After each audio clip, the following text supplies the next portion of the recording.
Hi, my name is Maria Paula Cruzelinas. I am 24 years old. I live and I am from Bogota, Colombia. I started participating in common crops since I was in high school, but I started recognizing myself as an activist almost 7 years ago when I started uni. That's where I discovered feminism and just started working towards gender equality. And there I also learned about ecofeminism, and that just clicked with my worries about climate change and speciesism.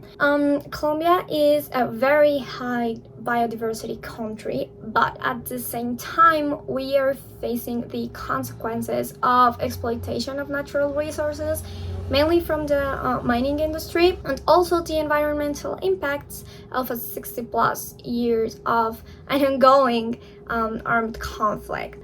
Both of those actually affect women, indigenous people, and black people in very different ways, very particular ways. And that's why I believe that us as youth should start participating now in decision-making spaces, because we are the ones facing the consequences of those historical decisions, and we will be the ones having to adapt in the future. So we must be a part of change now. With that in mind, I also think that COP30 is a great space to be a part of in terms of learning, specifically learning where we are on the fight against climate change, but also connecting with bigger institutions or organizations willing to listen to us, to work side by side with us, just so we can ensure like a bigger impact. I believe it is completely necessary to include feminist, intersectional, and interspecies approaches so climate justice can become social justice too. Countries like mine need to include environmental issues due to conflict and violence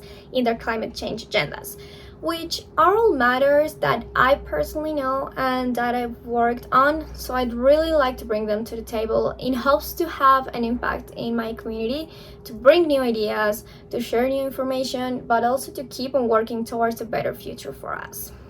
In the end, that's my main driver to participate in this program. I am here because I believe that climate justice is social justice. This is an opportunity to emphasize in women's role in environmental activism, and also climate change adaptation measures and policies must include us, coming from a place of recognizing that climate change affects women in particular ways. And I know that Life of Pachamama comes from a very similar place in that matter, so this would be an amazing platform for that. Thank you so much for your time.